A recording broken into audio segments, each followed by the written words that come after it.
Items now also use the new tooltip system. Therefore, items that give random status now display their pools. Exotic Brew now has the random buff. Keyword button to display the pool of buffs. Re-rolling a quest will now give you the new quest in the same slot instead of reordering the list. Heroes and items locked by ELO now appear grayed out in the collection. Opening the details of a spell in the treasure room indicates which hero it pertains to. That's interesting. Necromancer, one spirit passive spell, now has a focus to guarantee its expected behavior.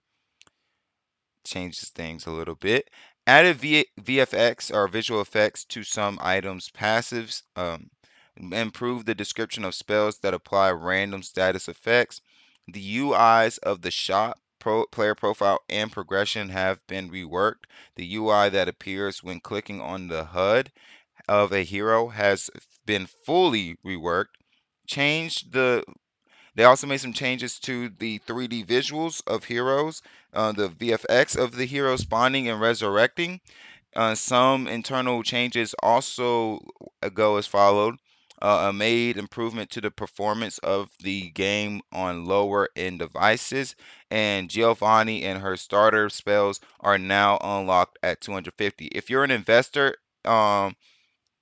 this one, there's a couple things that are important to you. This means that the game is more playable on devices that don't have the same RAM speed or CPU usage, um, or CPU rate as as other people or as the times had advanced. So now we open up a possibility for more and more people to play the game and actually enjoy the game and not complain about latency and graphic card issues, because graphic card issues, do not forget about them.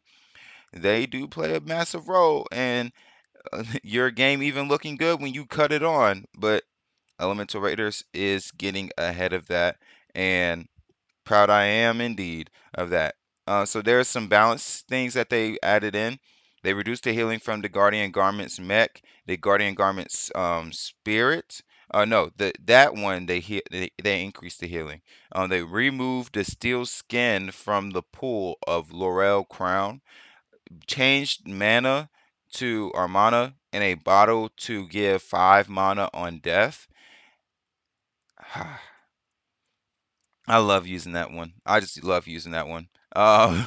Added madness to the pool of eternal emblem spirit. Remove critical damage increase from pouch of gold, normal and mech, and in meteor rains, weak debuff amount has been reduced by half.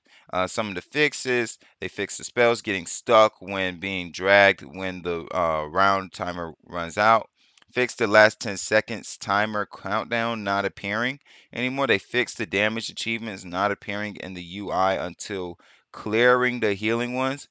Fixed flying trophies and skulls appearing over the UI when exiting the home screen. Fixed payback pendant and punishing hook conditional critical chance increases. Fix the mana in a bottle having a incorrect rarity and not being offered in matches. The description of liquor mech to display the right amount of strong 20%.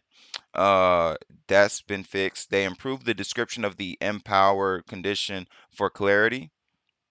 Fixed various Spanish, French, and Portuguese translation errors. The first spell of the round, ignoring a freeze that's received in that start of the round phase, has been fixed. The Tree of Life not showing the gain strong in the spell preview when enabling the fire combo. It's been fixed. Bronze or brains, not showing the buffs in the spell preview when enabling nature combo, has been fixed. And the last thing that was fixed was Stompy and channeling of life, not displaying the correct values when viewed in the collection. Now there's an items unlocked rating shown in the collection, and it is now consistent as well. So those are the fixes. Those are some of the patch notes for you guys. I hope you guys enjoy that part of the video. And now we come over to